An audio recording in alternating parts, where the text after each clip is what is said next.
మీ videos చూస్తున్నామన్నా మేమైతే. Okay.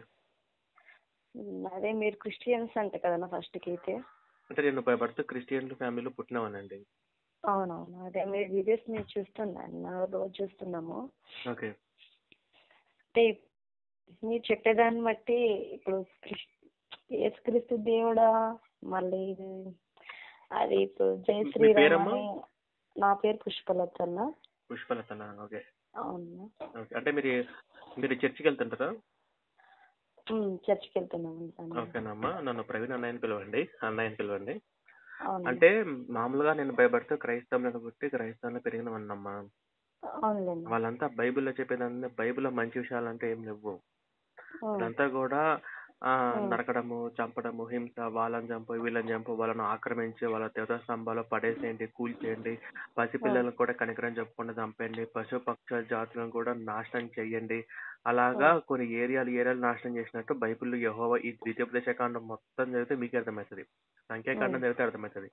అవి ఆడపిల్లలు కూడా చెప్పండి, ఇంత ఈజీగా ఒక అమ్మాయిని రేప్ చేస్తాడంట. ఆ రేప్ చేసిన పాపం పోవాలి అంటే ఒక గొర్రె పిల్లని తీసుకొచ్చి బలి ఇవ్వాలంట. ఇవన్నీ కూడా కరెక్ట్ కాదు. తర్వాత యేసుప్రభు కూడా, అంటే యేసుప్రభు బైబిల్ అంతా ఏం చేయలేదమ్మా. మనం కొంతమించి గొప్ప గొప్ప మహానుభావులు, యోధులు, మన మునులు, ఋషులు ఎంతో మంది మన భారతదేశంలో పుట్టి ఉన్నారు. ఇందులో మనం యేసుప్రభును తప్పు అనడానికి లేదు.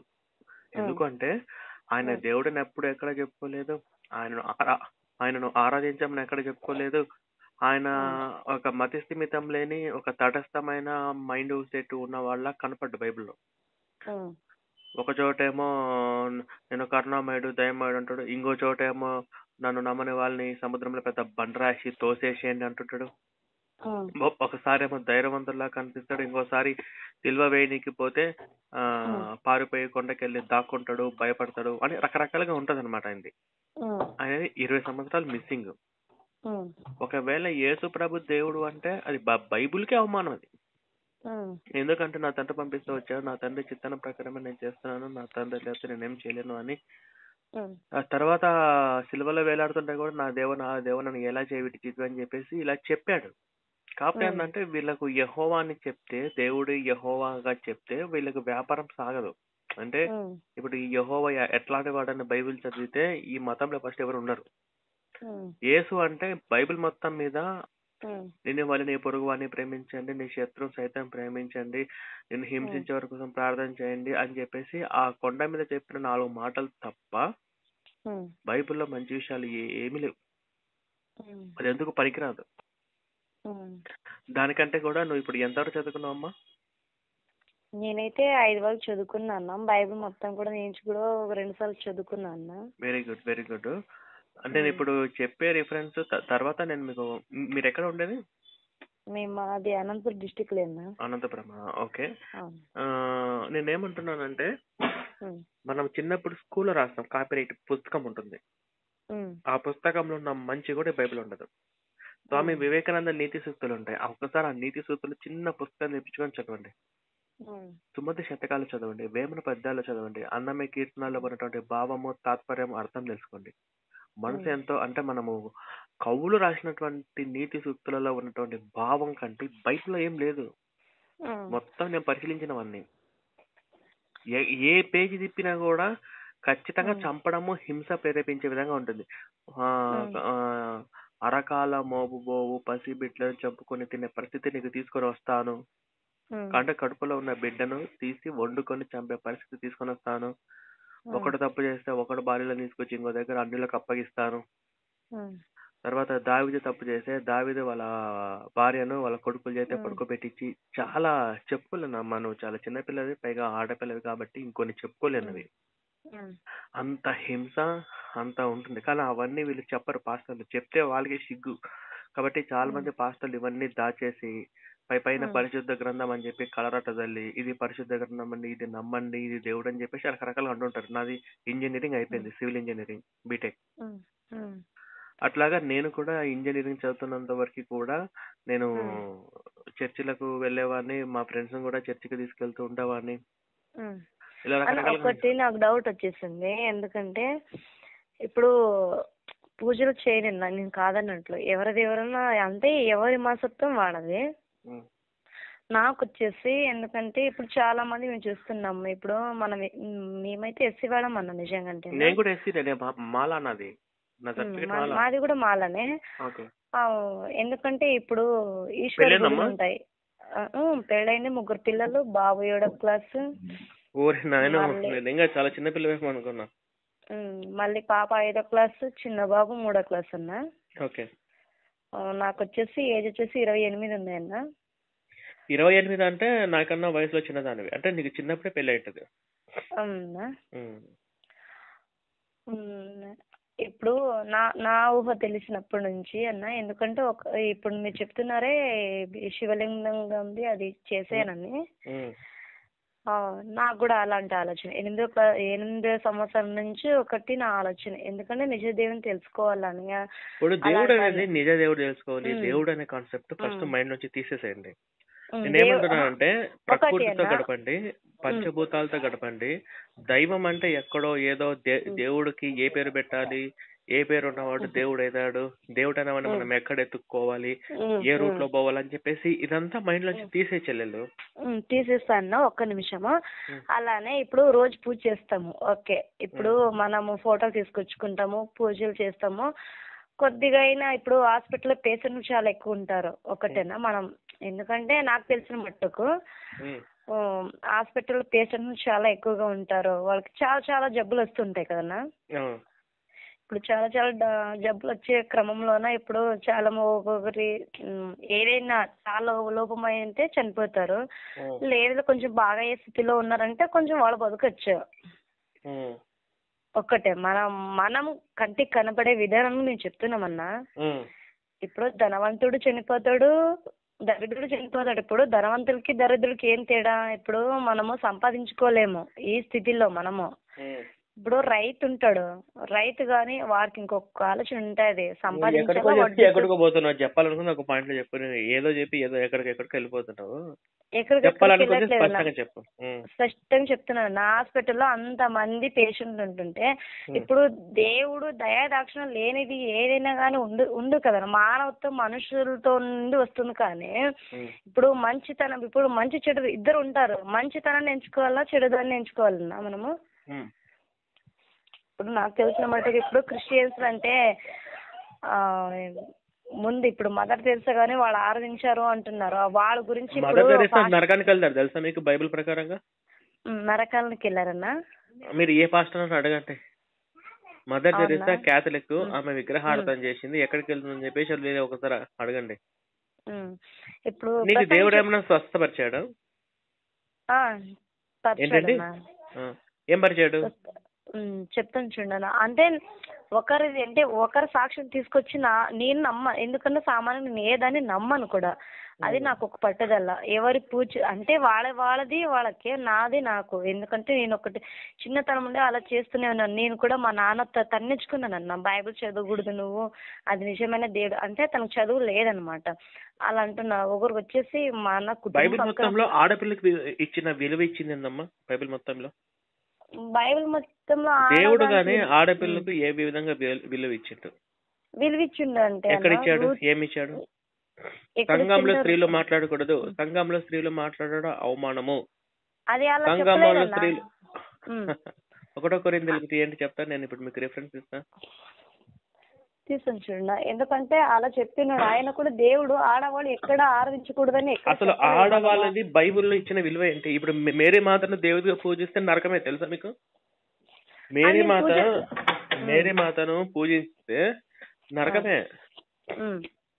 నేనేమంటున్నానంటే ఒకటే, బైబిల్లో ఆడపిల్లకు ఏ విలువ ఇచ్చారు దేవుడు? హిందుత్వంలో ఫస్ట్ ఇంపార్టెన్స్ ఫస్ట్ ఆడపిల్లకి ఇవ్వండి అని అంటుంది. మాతృదేవ భావ, అమ్మకి ఇవ్వండి. వినాశ్రయ జనన నాస్తి, వినాశ్రయ గమనం నాస్తి, వినాశ్రయ సృష్టి ఏవ నాస్తి. స్త్రీ లేకపోతే జననం లేదు, స్త్రీ లేకపోతే గమనం లేదు. ఫస్ట్ మన స్త్రీకి ఎక్కడైతే పూజింపబడుతుందో స్త్రీ అక్కడ సకల దేవతలు కొలువై ఉంటారు. ఏ ఇంట్లో అయితే స్త్రీ కన్నీళ్లు పెట్టుకుంటూ ఉంటుందో అక్కడ దుష్టశక్తి ఉంటుంది అని చెప్పేసి సిద్ధాంతాలు ఉన్నాయి. అదే మన కల్చరు స్త్రీకి ఇచ్చినటువంటి విలువ. అలాగే బైబిల్ మొత్తంలో స్త్రీలకు ఏం విలువ ఇచ్చాడు దేవుడు? స్త్రీలకు మొత్తం ఏం విలువ ఇచ్చాడు అంటే అన్న, ఇప్పుడు పొట్టేలతో పోల్చాడు. ఆడపిల్ల శీలాన్ని పొట్టేలతో పోల్చిండు. కట్టెలతో అంటే ఇది కాదన్నా. ఇప్పుడు బైబిల్ లేవికాండం ఉన్నదని 19వ అధ్యాయం ఓపెన్ చేయమ్మా. అమ్మ నీకు అన్ని లేవికాండము 19వ అధ్యాయం 20 నుంచి 23 వచనాలు చదవండి. నాతో ఫోన్ పెట్టేసిన తర్వాత అది చదవండి. ఒక అమ్మాయిని రేప్ చేసిన తర్వాత వాడి పాపం పోవాలంటే యెహోవా దగ్గరికి ఒక గొర్రె పిల్లని తీసుకొచ్చి బలి ఇవ్వాలి. బలి ఇస్తే వాడు చేసిన పాపం పోతుంది. ఇప్పుడు అంటే మీరు బైబిల్ మొత్తం చదివేశారు. ఇప్పుడు అంటే బైబిల్ మొత్తము అంటే ఏమీ లేదన్నమాట. అదే నేను ఒకటే ఒక మాట చెప్తున్నాను అండి, మనకిద్దరి మధ్య గొడవలు వద్దు. దేవుడు స్వస్థతలు పరిచాడు అంటే దేవుడు స్వస్థతలు పరిచాడు అది అని చెప్పేసి నువ్వు అంటున్నావు కదా. అదే నేను ఏమంటున్నా అంటే ఇప్పుడు ఈ భూమి మీద శాశ్వతంగా అంటే మనిషి నేను చావను, నేను ఈ భూమి మీద శాశ్వతంగా ఉంటాను అనుకున్నవాడు ఎవడన్నా ఉన్నాడా? ఎవరు లేరు. అది ఫస్ట్ పాయింట్. నేను ఇంకో పాయింట్ చెప్తా. నాకు జీవితంలో రోగం రాదు, నేను లైఫ్ లాంగ్ ఇట్లనే ఏ హాస్పిటల్ తో అవసరం లేకుండా సంతోషంగా ఉంటాను అని చెప్పేసి మనిషి ఎవడన్నా ఉన్నాడా? ఎవరు లేదు. నేను ఎప్పుడు సంతోషంగా సుఖంగానే ఉంటాను, నాకు అసలు లైఫ్ లో కష్టాలే లేవు, కష్టాలు లేకుండా ఉన్నవాని నేనే అనుకున్నవాడు ఎవడన్నా ఉంటాడా? ఇప్పుడు మన చేతి కాలుకి మన కడుపు నిండాలంటే కష్టం చేరుతుందన్న ఏదన్నా. Very good. అంటే మనిషికి కష్టాలు వస్తుంటాయి పోతుంటాయి, మనిషికి రోగాలు వస్తుంటాయి పోతుంటాయి, మనిషి చచ్చిపోతుంటాడు మళ్ళీ బతుకుతుంటాడు. ఇది మానవ శరీర ఆకృతి నిర్మాణం ఇది. అవునా కదా?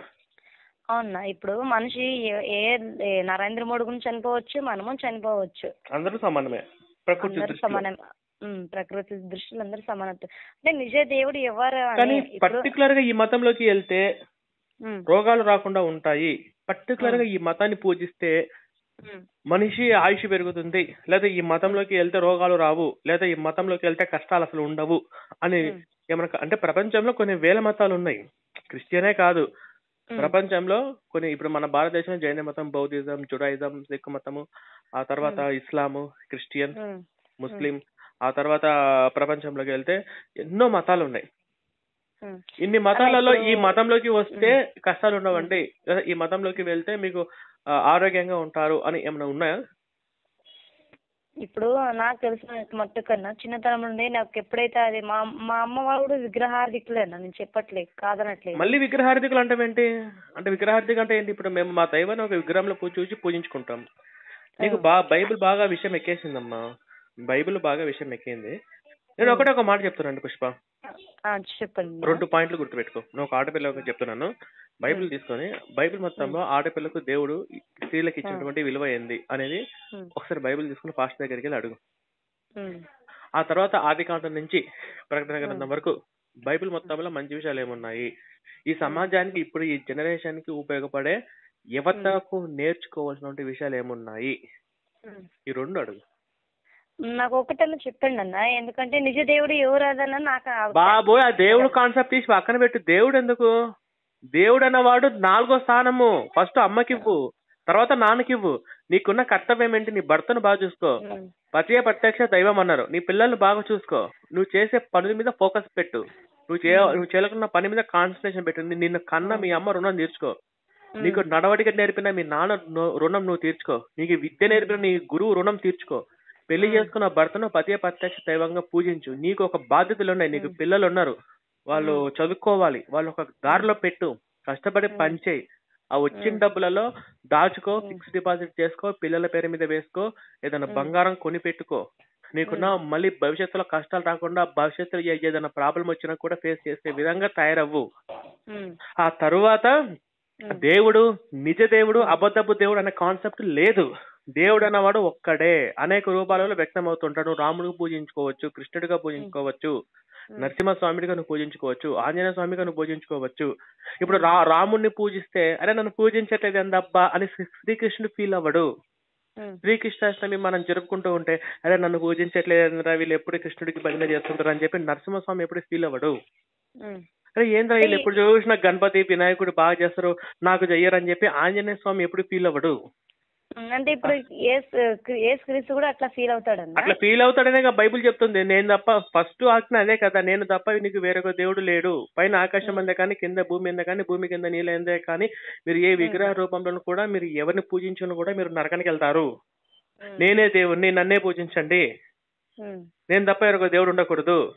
వీరు ఇతర దేవతలు పూజింపమని రహస్యంగా పిలిచిన ఎడల నీ కౌగుటి భార్య అయినా గానీ, నీ కన్న తండ్రి అయినా గానీ, నీ ప్రాణ స్నేహితుడైనా గానీ వాళ్ళ మీద కటాక్షం చూపకుండా వాళ్ళని నరికి చంపండి. చంపడంలో మొదటి మీ రాయే ఉండాలి. ఇది ద్వితీయోపదేశకాండము 13వ అధ్యాయం 6 నుంచి 10 వచనాలు. మరి అదే ఆయన 7 మంది అదే పాస్టర్లు కూడా ఏడ్చేది అదే కదా. ఇప్పుడు ఈయన యేసు దేవుడు కాదంటే ఆయన నరకమే అంటారు. ఇప్పుడు మీ అమ్మ, మీ నాన్న, మీ ముత్తాత వాళ్ళు ఉన్నారు కదా, వాళ్ళు హిందువులే కదా. ఒకసారి వాళ్ళందరూ ఇప్పుడు ఉన్నారా, చనిపోయారా? మీ ముత్తాత వాళ్ళు చనిపోయారు. మా నాన్న కూడా చనిపోయి 8 సంవత్సరాలు అవుతుంది. మీ నాన్న హిందువే కదా. మా నాన్న హిందువుగా చనిపోయాడండి, మా నాన్న ఇప్పుడు ఎక్కడ ఉన్నాడు అని చెప్పి ఒకసారి మీ పాస్టర్ గారిని అడుగు, నరకం అంటాడు. అవునా కదా. ఇప్పుడు మీ నాన్న ఎక్కడ పోయింటాడు బైబిల్ ప్రకారంగా చెప్పండి. అతను అన్నాడన్నా, నేను ప్రార్థిస్తుంటే ఏమన్నాడంటే, తను నన్ను చాలా కొట్టాడు, తిట్టాడు, బైబిల్ చదవకూడదు ఏం చరా కూడా నేనే. అవును, మరి ఇప్పుడు నేను కూడా నా పిల్లల్ని బైబిల్ చదవనివ్వను. ఎందుకంటే బైబిల్లో చాలా చెడిపోయే విషయాలు ఉన్నాయమ్మా. ఇప్పుడు నేను నా భార్యను కానీ, ఇప్పుడు మా ఇంట్లో ఆడపిల్లలు నేను బైబిల్ చదవనివ్వను. ఎందుకంటే బైబిల్లో మొత్తం చెత్త ఉంది. నేను ఇప్పుడు ఎవరైనా కానీ తల్లిదండ్రులు పిల్లల్ని సరైన క్రమశిక్షణలో పెట్టాలనుకుంటారు. ఇప్పుడు నేను కూడా నా పిల్లల్ని బైబిల్ అలాంటి నేను చదవనివ్వను. ఇప్పుడు మా మిసెస్ వాళ్ళకంటే తెలుసు కాబట్టి అందులో ఉన్నది పాటించారు కాబట్టి ఓకే. పిల్లల్ని నేను బైబిల్ చదవనివ్వను, చర్చి కూడా నేను వెళ్ళనివ్వను. ఎందుకంటే ఇప్పుడు మీరు పరమగీతం చదవండి, మీరు ఆడపిల్ల కాబట్టి చెప్పలేకపోతున్నా. జల్దర వృక్షం ఎట్లున్నదో నీ జిహ్వ ఫలముకు మధురము, అవన్నీ కూడా ఫేక్ అమ్మా. బైబిల్ మొత్తం ఫేక్ అదంతా. మీరు ఎప్పుడు చర్చికి వెళ్తున్నారు? మీరు ఎన్ని సంవత్సరాల నుంచి వెళ్తున్నారు? మేము ఇప్పుడు వచ్చేసి ఒక 8 సంవత్సరాల నుంచి చర్చికి వెళ్తున్నాము. అంటే మా సంఘంలో వచ్చేసి, మా సంఘంలో గురించి మీకు చెప్తున్నాను క్లారిటీ. మా సంఘంలో దశంభాగాలు ఏమని చెప్పట్లేదు. మీరు ఎన్ని సంవత్సరాల చర్చికి వెళ్తున్నారు అంటున్నా అన్న? మీరు ఎన్ని సంవత్సరాల నుంచి వెళ్తున్నారు? 8 సంవత్సరాల నుంచి అన్న. మేము 8 సంవత్సరాల నుంచి వెళ్తున్నారు కదా. నేను 28 సంవత్సరాల నుంచి నేను చర్చికి వెళ్ళినామని, నేను కూడా చాలా మందిని మార్చి చర్చికి తీసుకొచ్చిన వాడిని. ఇంజనీరింగ్ చదివేంత వరకు కూడా నేను అదే ట్రాన్స్ లో ఉన్నవాడిని. నేను పాస్టర్ల మధ్య పుట్టి, పాస్టర్ల మధ్య పెరిగి, మొత్తం నా చర్చిలోనే నా చిన్నప్పటి ఫోటోలన్నీ కూడా అలాగే ఉంటాయి. నీకంటే నాకు ఈ మతం ఏంటి, ఈ బైబిల్ ఏంటి, ఈ పాస్టర్లు ఏంటి అనేది నాకు, నువ్వు చర్చి మానేసావు అనుకో ఇప్పుడు ప్రెసెంట్, నాకేమన్నా లాభమా? అదే కదా, నువ్వు చర్చికి వెళ్తున్నావు అనుకో నాకు నష్టమా? నువ్వు చర్చికి వెళ్ళినా, చర్చి మానేసినా నాకేం లేదు. ఇప్పుడు నేనే ఉన్నా, ఇప్పుడు యూట్యూబ్ లో నా వీడియోలు ఉన్నాయి కదా. నేను ఒక ప్రాంక్ ఛానల్ పెట్టుకుని ఒక అమ్మాయి చేత 3 బూతులు మాట్లాడిచ్చాను అనుకో, ఆ వీడియో మిలియన్స్ ఆఫ్ వ్యూస్ వస్తుంది. అవునా కదా? మనం మాట్లాడుకోరు కదన్నా. ఎగ్జాంపుల్ చెప్తున్నా, నేను యూట్యూబ్ ద్వారా డబ్బులు సంపాదించుకోవాలని అనుకుంటే. ఎందుకంటే ఇండియా గూగుల్ సెర్చ్ లో టాప్ ట్రెండింగ్ ఉన్నది అడల్ట్ కంటెంట్. ఆ కంటెంట్ కు దగ్గరలో వీడియోస్ చేసుకుంటూ పోతే డబ్బులు వస్తాయి. కాకపోతే ఏంటంటే నేను ఎలాగో ఇందులోంచి వచ్చి ఉన్నాను కాబట్టి, ఇది ఎంత దుర్మార్గమో నేను మొత్తం చూశాను కాబట్టి, దీని మాయలో పడనివ్వకుండా పడిన వాళ్ళని బయటకు తీసుకొచ్చే విధంగా మా ప్రయత్నాలు చేస్తున్నాం. నువ్వు నిజ దేవుడు, అబద్ధపు దేవుడు, ఏ దేవుడు అది మైండ్ నుంచి తీసేసేయండి. ఎవరిని ఏమి ఆరాధించకూడదు. అంటే మనం ఆరాధించుకోవచ్చు, అది ఒక లిమిట్ లో. రాముడినైనా, కృష్ణునైనా, ఆంజనేయ స్వామి అయినా. ఇప్పుడు నువ్వు రాముడి గుడికి వెళ్తావు, కృష్ణుడి గుడికి వెళ్తావు, ఆంజనేయ స్వామి గుడికి వెళ్తావు, ఏ గుడికి వెళ్ళు. సరే అన్ని వెళ్తాము. ఇప్పుడు నా దృష్టిలో వచ్చేసి అన్ని ఆరాధిస్తాను. ఓకే, నీ ప్రకారం నేను వెళ్తాను. అప్పుడు మనం సినిమాలు చూడొచ్చు, సినిమాలు చూడొచ్చు, తాగొచ్చు. నీ ఇష్టం, తాగొచ్చు. యేసు ప్రభు మద్యం తాగిండు. అదే యేసు ప్రభు కూడా మద్యం తాగిండు అని ఏ దాంట్లో ఉందన్న? మత్తాయి 11:19 వచ్చిన చదువు. మత్తాయి 11:19.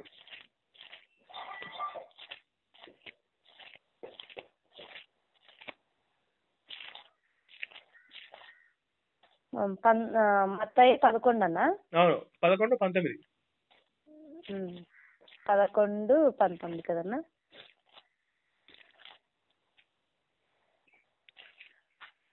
అన్న, మనిషి కుమారుడు తినుచును త్రాగుచును వచ్చును కనుక, ఇదిగో వీడు తిండిపోతును మధ్య పానీయు, సుంకరులకును పాపులకును స్నేహితుడని వారు అనుచున్నారు. అయినను జ్ఞానమని దాన్ని క్రియలను బట్టి తీర్పు పొందిన ఉంది కదండి. ఇక్కడ మనిషి కుమారుడు అంటే ఎవరు? మనిషి కుమారుడు అంటే మనమే అన్న. తినచ్చు. మనుష్య కుమారు అంటే ఆడు యేసు ప్రభు అమ్మ, మనం కాదు. మనుష్య కుమారు అంటే ఆడు యేసు ప్రభు. యేసు ప్రభు నేను తినడానికి మద్యపానం తాగడానికి వచ్చానండి, వీళ్ళని మద్యపానం సుంకరంలో వాళ్ళు అంటున్నారని చెప్పేసి అన్నాడు. యేసు ప్రభు అన్నాడు. ఆ సందర్భాలు మీకు ఇంకా చాలా ఉన్నాయి. ఇప్పుడు లోతు కూడా ఫుల్ గా తాగి లోతు కూతులను గర్భవతి చేసిండు. అంటే ఇప్పుడు ఈ క్రైస్తవ కాదు అంటే నీ ఉద్దేశం ఏంటి? ఇప్పుడు మొత్తం హిందువులందరూ కూడా తాగుబోతులు వ్యభిచారం అనుకుంటున్నావా? నేను అసలు అలాంటి ఆలోచన నాకు లేదని. ఇప్పుడు నేను క్రిస్టియన్స్ వచ్చాను, నేను అట్లాంటి అనుకుంటున్నావా? నేను అలాంటిది అని ఇప్పుడు వ్యభిచారులు, విగ్రహార్వికులు, వాళ్ళు చెడ్డవాళ్ళు మంచి నేను అదే అడగ. మరి అట్లాంటప్పుడు మరి క్రైస్తవం వదిలేసి బయటకు వచ్చేస్తే మరి తాగొచ్చు, తిరగచ్చు, సినిమాలు చూడొచ్చు, వ్యభిచారం చేయొచ్చు అని నువ్వు ఆ మాటలు ఎందుకన్నావు? ఆ మాట ఎందుకన్నానంటే ఇప్పుడు అప్పుడు ఏమంటున్నారంటే ఇప్పుడు నా జనరేషన్ నా కంటికి కనబడుతుంది. ఎందుకంటే వాళ్ళు పూజలు చేస్తున్నాయి, మేము ఈ దేవుళ్ళు అవన్నీ నచ్చాలి, మేము చేసుకుంటాంలే, మనం తినొచ్చు త్రాగొచ్చు, ఏం కాదు దానికే ఉంది, మీ దేవుళ్ళు అలా ఉంది. ఎవరన్నారు? ఎక్కడన్నా ఏ గ్రంథాలైనా కానీ తాగండి, వ్యభిచారం చేయండి, సంపండి అని ఎక్కడన్నా ఉందా? ఒకటేనా నువ్వు చదువుకున్నా కాబట్టి నేను నీట్ గా ఉండాలా, ఒక మనిషిగా మారాలని నీకు. మనిషికి జ్ఞానం నేర్పించేది చదువు. చదువు లేకున్నా కూడా క్రమశిక్షణతో ఉన్న వాళ్ళు బిజినెస్ కాదమ్మా. ఇప్పుడు చదువుకున్న వాళ్ళు కూడా క్రమశిక్షణ లేకుండా పద్ధతిగా ఉన్న వాళ్ళు చాలా మంది ఉన్నారు. సమాజాన్ని చూసి నేర్చుకున్న వాళ్ళు కూడా చాలా మంది ఉన్నారు. ఇట్లా బతకాలి, ఇట్లా బతకూడదు. ఇప్పుడు ఇప్పుడు ఒక మనిషి ఏదైనా కానీ మారాలంటే, తాగబోతు కానీ ఏదైనా మారాలంటే మన నడవడకలో ఉంటది, మన మాట తీరులో ఉంటుందండి. అంతేగాని పుస్తకంలో ఉండదు. ఏ పుస్తకం భగవద్గీతలో ఉండదు, బైబిల్లో ఉండదు. ఏ పుస్తకం పట్టుకోవాల్సిన అవసరం లేదు. నాస్తికులు కూడా చాలా సంతోషంగా హ్యాపీగా ఉన్న వాళ్ళు ఉన్నారు కదా. అలాగే ఇప్పుడు మనం ఇతరులు వాళ్ళు తినకూడదు, తాగకూడదు, పర్ఫెక్ట్ మీ కుటుంబాన్ని పోషించుకోవాలా, అలాంటివన్నీ విడిచిపెట్టాలంటే మేము ఏం చేయాలి వాళ్ళని? అవన్నీ విడిచిపెట్టాలంటే ఇంకొకసారి ప్రశ్న అడుగు. ఇప్పుడు బయట వాళ్ళన మన ఇంటి పక్కల వాళ్ళని వాళ్ళు ఎప్పుడు మంచి ఫ్యామిలీ ఉంటది, మంచి సంపాదన ఉంటది, వాళ్ళ ఫ్యామిలీని సంపాదనని వాళ్ళు వ్యక్తం చేస్తూనే ఉంటారు వాళ్ళు ఎప్పుడు. వాళ్ళని అలాంటి వాళ్ళని మేము ఎలా మార్చాలి? ఎలా మార్చాలా? వాళ్ళు మార్చే సంగతి పక్కన పెట్టండి, కానీ ముందు మీ హస్బెండ్ బానే ఉంటారా? మా హస్బెండ్ ఏం తాగడు, టీ కూడా తాగడు మా హస్బెండ్. ఓకే. మీ హస్బెండ్ ఏం పని చేస్తుంటాడు? మా హస్బెండ్ ఇక్కడ ఫ్యాక్టరీలో సెక్యూరిటీ డ్యూటీ చేస్తాడన్న. సెక్యూరిటీ డ్యూటీ చేస్తుంటాడు. మీ పిల్లలు? మా పిల్లలు చదువుతున్నారు. ఓకే. మీ కుటుంబం సమస్య అంతా బానే ఉందా? ఏమైనా ప్రాబ్లమ్స్ ఉన్నాయా ఇప్పుడు? మా కుటుంబంలో అయితే ఏం ప్రాబ్లమ్స్ లేదన్నా. అత్తను బాగా చూసుకుంటాం, భర్తను బాగా చూసుకుంటాను, ఆడపడ్డలు బాగా చూసుకుంటాం. ఏ ఫంక్షన్కి వెళ్ళినా కూడా అంటే ఎక్కడైనా కానీ ఫంక్షన్కి వెళ్ళి కూడా అంత బాగానే చూసుకుంటాం. అది బయట వాళ్ళు ఇప్పుడు మన కుటుంబం ఎలా ఉంది, ఇతర కుటుంబాలు కూడా అలాగే ఉండాలి నా ఆశ. ఇతర కుటుంబాల గురించి అలా మారాలనుకుంటే వాళ్ళకి ఆ మాట చెప్పండి. వాళ్ళు భగవద్గీత ఇవ్వండి. లేకపోతే భగవద్గీతలు కూడా ఎక్కడ ఇది లేదు. నేను ఆ భగవద్గీత గురించి కూడా పక్కన పెట్టండి. వాళ్ళ కుటుంబాలు మార్చాల్సిన అవసరం నీకేంటి? వాళ్ళ కుటుంబాలు అంటే ఇప్పుడు అంటే వాళ్ళని చర్చికి తీసుకొస్తే మారుతారనా నీ ఉద్దేశం ప్రకారం? నా ఉద్దేశం ప్రకారం చర్చికి తీసుకొస్తే మారుతారనేది కాదు నన్ను చెప్పేది. అంటే ముందు క్రిస్టియానిటీలో ఉన్న వాళ్ళందరూ ఎవరు కూడా తాకకుండా, ఎవరు కూడా అందరు కరెక్ట్ గా ఉన్నారా? కరెక్ట్ లేనదానికే క్రిస్టియానిటీలో ఉన్న వాళ్ళే తాగుబోతులుగా ఉన్నారు. క్రిస్టియానిటీ ఉన్న వాళ్ళే డబ్బులు సంపాదించలేకుండా ఫ్యామిలీని గాలికి వదిలేసిన వాళ్ళు చాలా మంది ఉన్నారు. భార్యలు భర్తలు వదిలేసిన వాళ్ళు చాలా మంది ఉన్నారు కదా. ఇప్పుడు మీ పక్కింటోళ్ళను మార్చాలన్న సంగతి పక్కన పెట్టి ముందు క్రిస్టియన్లు ఉన్న వాళ్ళని సరి చేసుకోండి. మా క్రిస్టియన్స్ సరి చేసుకోవాలా, ఇతరులు కూడా సరి చేయాలని ఆలోచన. ఇప్పుడు మీ ఇంట్లో చెత్త ఉందండి. ఇప్పుడు మీ ఇల్లు మా ఇల్లు పక్కపక్కనే ఉంది. అవును. మీ ఇంటి నిండా చెత్త ఉంది లోపల. నువ్వు మా ఇంటికి వచ్చేసి ప్రవీణ్ అన్న మీ ఇంట్లో చెత్త ఉంది క్లీన్ చేసుకున్నా అన్నారు అనుకో, ఎట్లుంటది అది?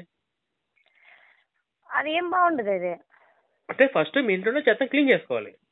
అంటే ఈ క్రిస్టియానిటీలో ఉన్న వాళ్ళు ఎంతో మంది తాగుబోతులు ఉన్నారు, ఎంతో మంది కుటుంబాలు సరిగా పట్టించుకోకుండా ఉన్న వాళ్ళు ఉన్నారు, ఎంతో మంది మొగులు ఉండి కూడా రిలేషన్స్ పెట్టుకున్న వాళ్ళు ఉన్నారు, ఇట్లా కనెక్షన్ పెట్టుకుని అసలు పాస్టర్లు చేసిన వాళ్ళు చాలా మంది ఉన్నారు. ఇప్పుడు ఈ మధ్య బయటకు వస్తూనే ఉన్నాయి. మరి వాళ్ళు బైబిల్ పట్టుకున్న వాళ్ళు క్రైస్తవ మతంలోకి వెళ్ళిన వాళ్ళు ఎందుకు ఈ మతంలోకి వచ్చాయి కదా, ఈ మత సిద్ధాంతాలు ఇలా ఉంటాయి కదా, మనం ఎందుకు ఇలా ఉండకూడదు, ఇలా ఉండాలి అని చెప్పి ముందు వాళ్ళు ఎందుకు నేర్చుకోలేకపోయారు? అది నేర్చుకోవాలని నాకు కూడా. ఇప్పుడు నువ్వు ప్రతిసారి నేను క్రిస్టియన్స్ నేను చదువుకున్నాను మారండి అమ్మా, మీరు మారండి అమ్మా, దశంభాగాలు ఇవ్వాల్సిన అవసరం లేదు. మనం మనసాక్షితను దేవుని నేను చెప్తానమ్మా. ఇప్పుడు నువ్వు ఇవ్వట్లేదు, నీ చర్చి ఓకే, కానీ నేను మీరు వీడియోలో 2000 పింఛన్ వస్తే 200 ఇస్తుంది ఆవిడ.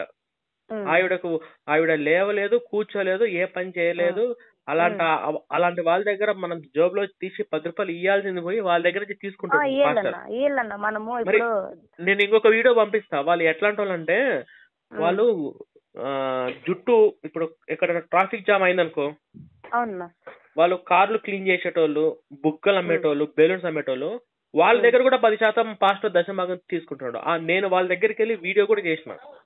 తీసుకోకూడదన్న దాన్ని తప్పన్నది. మరి అది ఇలాంటి సరి చేసుకోవాలి ఫస్ట్.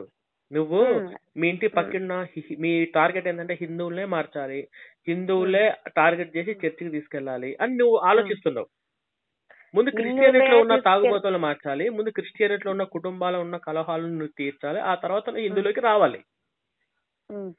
ఇప్పుడు హిందుత్వ కానీ క్రిస్టియన్స్ కూడా మారుతారన్న. మారని వాళ్ళంటూ ఎవరు లేరు. ఎందుకంటే నేను ఒక గ్రామంలో ఉన్న 12 మంది క్రైస్తవులు హిందువులుగా నేను మార్చా.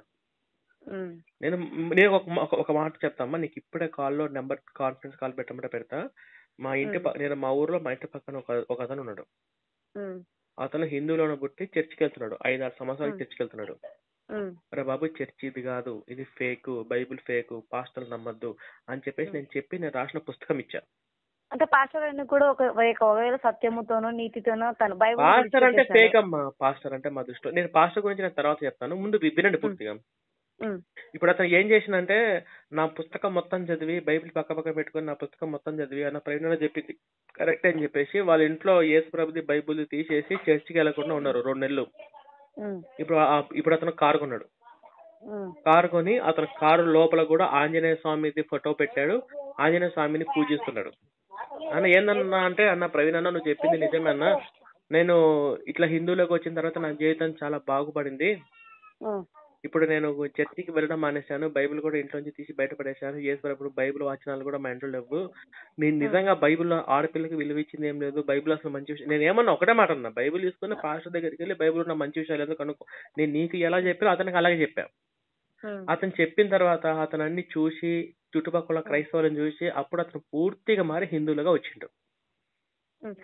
ఇప్పుడు హిందుత్వంలో సర్లేనా నీ మాట ప్రకారం వస్తాయి. హిందుత్వంలో ఇప్పుడు అందాన్ని కానీ మన బట్టలు నడవడం కానీ ఏ విధమైన డ్రెస్ వేసుకుంటే కూడా నచ్చుతుందన్న. మరి అతనికి మారిపోయింది, ఇప్పుడు అతను హ్యాపీగా ఉన్నాడు, కారు కొన్నాడు. అదే అన్న మేము ఎలాంటి అంటే నా భర్తకు నచ్చుకున్నా కూడా ఇప్పుడు వస్త్రాల ధరణ నీ భర్తకు అమ్మా ఎవరికన్నా కానీ ఇప్పుడు నీ నుత్తి మీద బొట్టుందా? నేను అడిగిన 8 సంవత్సరాల క్రితం నీకు బొట్టు ఉండేది, గడపకు పసుపు ఉండేది, ఇంటి బయట ముగ్గు ఉండేది, మీ ఇంట్లో దేవుళ్ళకు సకల దేవతలకు పూజ చేస్తూ ఉండేదాన్ని కదా. ఇప్పుడు మీకు బొట్టు ఉందా? నేను బొట్టు ఫస్ట్ నుంచి పెట్టుకోలేదన్నా. ఎందుకని? చిన్నతనం అసలు బొట్టే నా ఫస్ట్ నుంచి పెట్టుకోలేదు. 2 సార్లు గాజు వేసుకున్నా కూడా నా గాజులో 2 సంవత్సరాల వరకు 2 చేతులు గాజు వేసుకున్నా కూడా తగిలి గుచ్చుకొని శరీరం అంతా మళ్ళీ ఆపరేషన్ చేపించుకుని తీపించుకున్నాం. ఎందుకంటే అది ఏమో నాకు తెలియదు. ఒక్కటేనా ఇప్పుడు హిందుత్వలో కానీ క్రైస్తవత్వలో కానీ మానవత్వం మనం మనుషులు చూస్తేనే మంచి అమ్మాయ కాదా, మంచివాడా కాదా, చెడ్డవాడా త్రాగుబోతా తిండిపోతే ఎవడు ఎలాంటి వాడు మోసగాడ. ఇప్పుడు పైకి చూడడానికి మాత్రం మంచిగా ఉంటారన్న, వాళ్ళ హృదయాలు తెలుసుకుని వాళ్ళ హృదయాలు మనం మార్చుకోవాలి. వాళ్ళ హృదయాల గురించి మీకు ఎందుకు, ముందు మీ ఊళ్ళు మీ చర్చికి వెళ్తున్న వాళ్ళు మీ ఊళ్ళు మార్చండి. అంటే మీ కాన్సెప్ట్ ఏంటంటే మార్చి చర్చికి తీసుకెళ్లాలని, అంతే కదా? అంతే అన్న. ఎందుకంటే వాళ్ళ చర్చికి తీసుకెళ్ళాలి, గుడికి తీసుకెళ్లి మార్చొచ్చు కదా. ఇప్పుడు అంటే ఇప్పుడు గుడికి వెళ్ళిన గుడి ఇప్పుడు కొంతమంది ఉన్నారు, వాళ్ళు గుడికి వెళ్ళి దేవుడు భయభక్తులు కలిగి పద్ధతిగా ఉన్న వాళ్ళు కూడా ఉన్నారు కదా.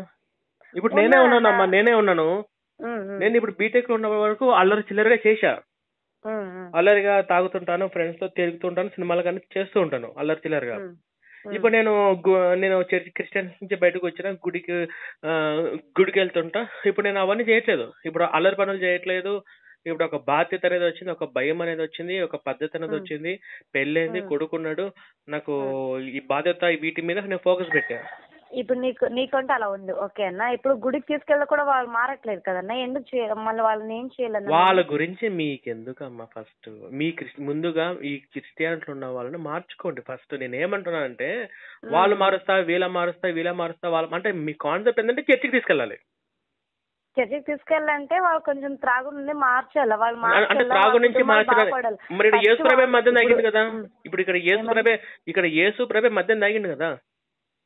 యేసు ప్రభే మద్యం తాగిండు అంటే అతడు తాగాడ తగలదేని ఇప్పుడు మనకు వచ్చేసి ఇప్పుడు ప్రసంగి అంటున్నాడు అన్న ఎంత సంపాదించి కూడా వ్యర్థమే అంటున్నాడు కదా. ఆయన ఎందుకు తాగిండమ్మా మరి? యేసుప్రభు ఎందుకు తాగిండు? లోతు ఎందుకు తాగిండు? లోతు తాగి కూతుర్లు ఇప్పుడు ఒక మాట చెప్తున్నమ్మా, భారతదేశంలో ఎవడన్నా గాని ఎంత తాగుబోతాడైనా వాళ్ళ అమ్మ దగ్గరికి వాళ్ళ చెల్లెల దగ్గరికి వెళ్తాడా? ఎవరు వెళ్ళరన్నా. కాదు కామన్ ఎంత తాగిన ఎంత కిక్కెక్కినా వాడి కామన్ సెన్స్ ఉంటుంది కదా, వాడు వాడి భార్య దగ్గరికే పోతాడు. అంటే పోతారు. ఇప్పుడు సమాజం మనం కూడా చూస్తున్నాం కదన్నా. కానీ లోతు ఏం చేసిందంటే తాగి కూతుర్లకు అడిగిపోయిండు. కూతురు దగ్గర కూతుర్లు వెళ్ళారు కానీ కూతుర్లు ఆ విధంగా లోతు వాళ్ళన్న తమ కూతుర్లు లోతు కూతుర్లను గర్భవతి చేసిండు. చేసిండన్నా. ఎందుకంటే అప్పుడు దేవుడు ఏ శిక్ష వేయలేదు లోతుకి. మనం వెళ్ళాలని వాళ్ళు అనుకున్నారంట. కానీ లోతు చేశాడమ్మా, ఆది కాండంలో ఉంది. లోతు కూతుర్లతో చేసి గర్భవతులను చేసిండు. అదే మీకు బైబుల్ తెలియదని మీకు చెప్తున్నది ఫస్ట్ నుంచి అదే. నువ్వు తాగుబోతోళ్ళు ముందు బైబుల్లోనే తాగుబోతోళ్ళు ఉన్నారు. ప్రాణం పోయి వాడికి మద్యం నివ్వుడి సామెతలో ఉంది. అసలు యేసు ప్రభే మద్యం తాగి మత్తుగా తూలాడు, ఊగాడు. మార్కు 3:21 ఓపెన్ చేయండి. వాడికి పిచ్చి పట్టింది లేదని చెప్పేసి అన్నాడు. ఒక పిచ్చోడు, ఒక మతి స్థిమితం లేని వ్యక్తి, ఒక త్రాగుబోతోడు. అవన్నీ లక్షణాలు యేసు ప్రభుకే ఉన్నాయి. హత్య విషయంలో కూడా ఉంది. తల్లిదండ్రులను ద్వేషించామని చెప్పేసి ఉంది. లూకా 14:26. అది యోగులు గీవులు ఏం పనికిరావమ్మా, అదంతా బైబిల్ ఫేక్. అది నేను అడిగిన దానికి సమాధానం చెప్పు. ఒక తాగుబోతోడు ఇంకొక తాగుబోతోడు దగ్గరికి వెళ్ళి రా బాబు నువ్వు మారా అంటే ఎట్లుంటది? మారాల్సింది మరి యేసుప్రభు. ఇప్పుడు యేసుప్రభు తాగుబోతాడు, మరి యేసుప్రభు దగ్గరకు వచ్చి ఏం నేర్చుకోవాలి? ఇప్పుడు లోతు దగ్గరకు వచ్చి ఏం నేర్చుకోవాలి? లోతు తాగి కూతులను గర్భవతిని చేసిండు. మనం లోతు గురించి ఏం నేర్చుకోవాలి? ఒకటేనా, ఇప్పుడు త్రాగబోతే మార్చలేడులే. మంచివాడు గుడ్డివాడు ఎప్పుడు. అట్లాంటప్పుడు ఈ బైబిల్ విడిచిపెట్టాలి. ఈ బైబిల్ విడిచిపెట్టిన తర్వాత మేము కొన్ని వందలాది మంది మాకు ఎన్నో కాల్స్ వస్తుండే. ఇప్పుడు నా ఎక్స్క్రిప్షన్ ఛానల్లో 100 మంది దాకా క్రైస్తవుల నుంచి బయటకు వచ్చిన వాళ్ళు ఉన్నారు. నేను వాళ్ళతోటి మేము అప్పుడప్పుడు మీటింగ్స్ ఉంటాయి మాకు. వాళ్ళందరూ కూడా అన్న మేము క్రిస్టియన్స్ నుంచి బయటకు వచ్చాక నేను నా భార్య పిల్లల్ని బాగా చూసుకుంటున్నామండి, ఈ రోజు సంతోషంగా హ్యాపీగా ఉన్నానండి. క్రిస్టియానిటీ ఉన్నంత వరకు నాకు కొంచెం భయం అవి ఉండేవి, కానీ మీ వీడియోలు చూసినాక మాకు ధైర్యం వచ్చిందండి అని చెప్పి వాళ్ళు ఎంత సంతోషంగా అంత సంతోషంగా ఉన్నారు. సరే, ఏ విధంగా ధైర్యం వచ్చిందన్న వాళ్ళకి? ఏ విధంగా అంటే వాళ్ళకి భయం ఉంది. ఏంటంటే యేసు ప్రభు నరకం అనే భయం ఉంది. మేము ఇక్కడ యేసు ప్రభుని ఇన్ని మాట్లాడుతుంటే బాబు వాళ్ళకన్నా మనం అంత చేయట్లేదు కదా అని చెప్పేసి అలా బయటకు వచ్చిన వాళ్ళు ఉన్నారు. భయం ఏంటంటే వాళ్ళకి ఇప్పుడు ఇప్పుడు భగవద్గీత ఉంది. భగవద్గీత తాగుడు గురించి ఏం నేర్పదు. భగవద్గీత చూసి ఎంత మంది అంటే ఇప్పుడు విదేశాలలో ఉన్న వాళ్ళల్లో అమెరికాలలో చర్చిలన్నీ కూడా చర్చి ఫర్ సేల్ చర్చీలు బార్ అండ్ రెస్టారెంట్లుగా మార్చి ఉన్నాయి.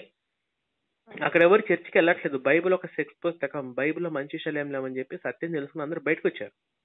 అన్న ఇప్పుడు శ్రీరాముని నమ్ముకుంటే పరలోకానికి వెళ్తామన్నా? 100% వెళ్తాం. శ్రీరాముని నమ్ముకున్నా అమ్మా ఇప్పుడు నేను ఏమంటున్నా అంటే ఈ పరలోకము నీ దేవుడు తగలయ్యి అనిపిస్తుంది నాకు. కాకపోతే నేను కంట్రోల్ చేసుకుంటున్నా. నీకు బాగా విషయం ఎక్కింది ఈ 8 సంవత్సరాలు. ఎందుకంటే నేను 28 సంవత్సరాలు ఉన్నా కాబట్టి నాకు కూడా ఈ విషయం ఎక్కింది కాబట్టి నేను రికవర్ అవ్వడానికి నాకు కూడా టైం పట్టింది. నువ్వు పరలోకం వెళ్ళాలన్నా నరకలోకానికి వెళ్ళాలన్నా అది ఒక దేవుడి మీద ఉన్న భక్తి నిర్ణయం చెయ్యదు.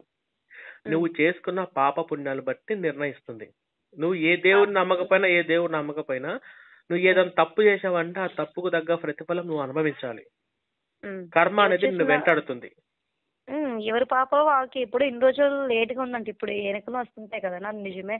ఇప్పుడు ఖచ్చితంగా శ్రీరాముని మేము పూజిస్తాం. అంటే నువ్వు రాముడిని పూజించుకోమ్మా, కృష్ణుడిని పూజించుకో, ఆంజనేయుని పూజించకపో అది కాదు పాయింట్ ఇక్కడ. నువ్వు నీతిగా ధర్మబద్ధంగా న్యాయంగా నువ్వు జీవిస్తున్నావా లేవా అనేది దేవుడికి ఇంపార్టెంట్. నువ్వు రాముని ఖచ్చితంగా పూజించకపోయినా నువ్వు అవసరం లేదు. నువ్వు రాముని పూజించగాకు, కృష్ణుని పూజించగాకు, నువ్వు ఎవరిని పూజించుకోవాలనుకో వాళ్ళు పూజించుకో. ఎందుకంటే ఈ ప్రకృతిలోని దైవం ఉంది, పంచభూతాల్లో దైవం ఉంది, నీలో ఉంది, నాలో ఉంది. మరి ఇంత ఈ యొక్క అనంత విశ్వంలో దైవంలో ప్రతి అణువులో దైవం ఉన్నప్పుడు నువ్వు దైవాన్ని నువ్వు చూసుకుంటున్నప్పుడు, కానీ నువ్వు ఇక్కడ నువ్వు చూసుకోవాల్సిన దైవాన్ని కాదు, నీకున్న బాధ్యత నువ్వు నిర్వర్తించు, ధర్మబద్ధంగా నువ్వు జీవించు, నీ భర్తకు నువ్వు విధేయగా ఉండు, లోబడి జీవించాలి, నీ పిల్లలకు నువ్వు మంచి అమ్మగా జీవించు, నీ వాళ్ళకి ఒక క్రమశిక్షణ పెట్టు, వాళ్ళకి ఒక పద్ధతి నేర్పించు, నీ తోటి వారితో మంచి, అంతేగా నీ తోటి వారిని కూడా మత మార్పిడి చేసి చర్చికి తీసుకెళ్లి వాళ్ళని కూడా హిందుత్వానికి దూరం చేయాలి, వాళ్ళు కూడా హిందువులుగా ద్వేషులుగా మార్చాలి, ఆ కాన్సెప్ట్ మైండ్ లోంచి తీసేయి. నువ్వు ఆల్రెడీ జాంబీలు అయిపోయి అందరిని కూడా జాంబీలా కలపాలని చెప్పేసి అది మైండ్ లోంచి తీసేయి. ఇప్పుడు ఎవరు కూడా మారి చర్చికి రారు, నువ్వు అనుకుంటున్నావేమో. ఇంకొక 5 సంవత్సరాల్లో మొత్తము యువత జనరేషన్ మొత్తం కూడా ఎవరు చర్చికి వెళ్ళరు. ఆల్రెడీ దేశవ్యాప్తంగా ఉత్తరప్రదేశ్, గుజరాత్ కొన్ని ప్రాంతాలలో చర్చిలు లేవు అసలు. ఇప్పుడు ఈ నార్త్ సైడ్, ఈ ఆంధ్ర, ఈ యొక్క కేరళ, కర్ణాటక ఈ సైడే ఎక్కువ క్రిస్టియానిటీ ఉంది, కానీ ఇంకొక 5-6 సంవత్సరాల్లో ఇక్కడ కూడా ఉండదు క్రిస్టియానిటీ.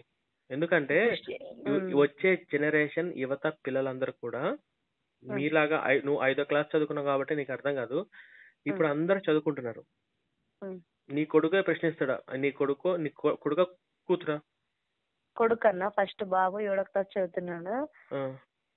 వాడు ఇంటర్మీడియట్కి వస్తే అమ్మ ఈయనేం దేవుడమ్మా, ఆడపిల్ల శీలాన్ని పొట్టలు వచ్చి ఈయనేం దేవుడమ్మా, నేను చర్చికి రానమ్మంటారు. చూడు కావాలంటే అట్లయితే ఒకవేళ అన్న వీలైతే నాకు ఈ నెంబర్ తో నుంచి పోస్ట్ చేసి నీ బుక్కులు పంపియండి ఒకసారి, బైబిల్ వాటిని చదివేంత వరకు నిన్ను నమ్మను, బైబిల్ నమ్మను. నన్ను నమ్మద్దమ్మా, నువ్వు బైబిల్ నమ్ము, నేను పంపించి బైబిల్ కూడా నమ్మను. ఎందుకంటే ఇప్పుడు మీరు చెప్తున్నారు, ఎందుకంటే నీ మాట కూడా ఇన్ని రోజులు నేను కూడా నా మనసాక్షితో దేవుడు ఉన్నాడని ఒక్కటే నాకు నిర్ణయం, ఒక్కటే అని చెప్తున్నాను. ఇంకొక విషయం చెప్తున్నా చూడమ్మా, ఇంకొక విషయం చెప్తున్నా. కరెక్ట్ గా 1500 సంవత్సరాల క్రితం నువ్వు వెళ్ళావనుకో బ్యాక్, ఈ క్రైస్తవం అనే పేరు ప్రపంచంలో ఎక్కడ లేదు, ఈ మతమే లేదు. క్రైస్తవం అనే పేరు లేదు, యేసుక్రీస్తు లేడు, ఈ బైబుల్ లేదు, ఈ పరిశుద్ధ గ్రంథాలు ఇవన్నీ కూడా 1500 సంవత్సరాల క్రితం రోమన్ సైనికులు ఈ మతాన్ని సృష్టించి వాళ్ళు ప్రపంచవ్యాప్తంగా ఈ మతాన్ని నమ్మాలి, ఈ మతాన్ని నమ్మకపోతే నరకానికి వెళ్తారని చెప్పి భయభ్రాంతులకు గురి చేసి యేసు అనే ఒక కల్పితమైన పాత్రతోటి కొత్త నిబంధన పాత నిబంధన గ్రంథం అని చెప్పేసి అవి రాసుకొని, అది కూడా అప్పుడు నాగరికత అభివృద్ధి కాని సమయంలో అంటరానితనము, అజ్ఞానము ఆ సమయంలో అజ్ఞానులు రాసినటువంటి పుస్తకం. నువ్వు మాది ఇప్పుడు మాల అంటున్నావు, ఇప్పుడు మమ్మల్ని ఎందుకని గుడిలో పిలుచుకోలేదు? నేను వెళ్తున్నా కదా, మీ ఏ గుడికి పిలుచుకోరాలో చెప్పు, వాడెవడో అప్పుడు పూజారి ఎవడో చెప్పు, నేను ఏమంటే పూజారి మీద కేసు పెట్టి వాడి జైల్లో పెట్టిస్తా. ఇక్కడ గారిని ఒకసారి ఇక్కడ అనంతపురం డిస్ట్రిక్ట్ వచ్చేసి ఈశ్వర్ గుడి అంటే ఇప్పుడు లింగాయతులు వాడు ఇప్పుడే చెప్తున్నా కదమ్మా, ఆ పూజారి వాడి పేరు చెప్పు, వాడి గుడి చెప్పు, వాడి మీద నేను ఇప్పుడే ఆ అనంతపురంలో ఉన్న గుడికి వెళ్ళు, వాడు గుడికి రానివ్వలేదు అని వాడేదన్నా మనకు ప్రూఫ్ దొరికింది అనుకోండి, వీడియో కానీ లేదా వాడు మాట్లాడిన ఫోన్ కానీ ఆధారం కానీ, ఎమ్మటి వాడి మీద కేసు బుక్ చేస్తా, కేసు బుక్ చేసి అరెస్ట్ చేస్తాం. వాడేవుడు గుడికి రాని, వాడిది కాదు గుడి, మనది. ఈ దేశంలో పుట్టిన ప్రతి ఒక్కరిది మనది ఇది గుడి. నేనున్నా అలానే ఇప్పుడు మాలమాదిగాని దూరం పెట్టడము అది పాస్టర్లు క్రియేట్ చేసిండ్రు, అదన్నీ కూడా అమ్మా. అది ఇప్పుడు మీకు క్వశ్చన్ చెప్పంటారా? చెప్పన్నా. నువ్వు వెళ్ళేసి నా మీద ఇట్లా అసభ్యకరంగా ప్రవర్తించాడు అంటే ఒక అట్రాసిటీ కేసు పెడితే అది ఎంత స్ట్రిక్ట్ కేసు అవుతుంది, అవునా కదా? అవుతుందన్న. అది ఒకటి రిజర్వేషన్లు మొట్టమొదటిగా మీకే కదా. ఇప్పుడు నా బీటెక్ అయిపోయిందంటే నేను ఒక ఎస్సీ అవ్వడం వల్ల నాకు ఫ్రీ సీట్ రావడం వల్లనే అయింది, అవునా కదా? అయిందన్న. తర్వాత వచ్చేసి రేపు నీ పిల్లలకు కూడా నీకు ఇంటర్మీడియట్ లో బెస్ట్ స్కాలర్షిప్ ఫస్ట్ మీ వాళ్ళకే ఇస్తారు, మీ వాళ్ళు మనోళ్ళకే ఇస్తారు. తర్వాత మిలిటరీ పోలీస్ సెలక్షన్స్ పైన ఓసీ వాళ్ళను పక్కన పెట్టేసి ముందు మాదిగా ఉన్న వాళ్ళకి ఫస్ట్ ఇంపార్టెన్స్ ఇస్తారు. ఇప్పుడు చదువుకోవాలనుకున్నా కూడా, చదువు ఎంత వరకు చదువుకోవాలనుకున్నా కూడా ఫస్ట్ స్కాలర్షిప్ ఇంపార్టెన్స్. ర్యాంకు తక్కువ వచ్చినా కూడా మాదిగా వాళ్ళకే ఇస్తారు. మాదిగా ఎస్సీ ఎస్టీ ఈ దళితుల్ని ఏదన్నా మన వాళ్ళని ఎవరన్నా అగ్రకులం వాళ్ళు వచ్చి మనల్ని ఒక మాట అన్నా, అరే నువ్వు దళితుడివి, నువ్వు మాలోడివి అని ఒక్క మాట అన్నా అట్రాసిటీ కేసు పెడితే బెయిల్ లేకుండా వాడు జైలుకి వెళ్తారు. అంత పవర్ఫుల్ రాజ్యాంగము ఫస్ట్ ఇంపార్టెన్స్ మనకే ఇచ్చింది, గుర్తుపెట్టుకో, మనకే ఇచ్చింది, వాళ్ళకి ఇవ్వలేదు. వాళ్ళు మనం కట్టే ట్యాక్స్లు తక్కువ, వాళ్ళు కట్టే ట్యాక్స్లు ఎక్కువ గవర్నమెంట్ కి, తెలుసా? మనకు మొత్తం న్యాయం జరిగింది. ఇప్పుడు మాది అది గుడిలోకి వెళ్తారా తెలియదా మన సాక్షిగా ఎలా బ్రతకాలో నాకు చెప్పన్నా ఒకసారి నీ బుక్ అన్ని అన్నా నువ్వు ఈ బుక్కులు ఏమేమి రాసి ఉన్నావో అవన్నీ ఈ నెంబర్ కి పోస్ట్ చేసి పంపించండి. నాకు అడ్రస్ డీటెయిల్స్ మొత్తం నాకు వాట్సాప్ చెయ్యి. నాకు అడ్రస్ డీటెయిల్స్ మొత్తం వాట్సాప్ చేయడానికి నీకు పంపిస్తాను. నీకు ఎప్పుడన్నా నేను అనంతపురంకి నేను వస్తాను. నేను ఒంగోలుకు బాపట్లకు అట్లా నేను వెళ్తుంటాను ప్రచారం కోసము. ఒకవేళ కుదిరితే నేను మీ ఇంటికి ఎక్కడ మీరు అనంతపురంలో మీ ఇంటికి కూడా నేను రావచ్చా? రావచ్చన్నా. ఉరవకొండ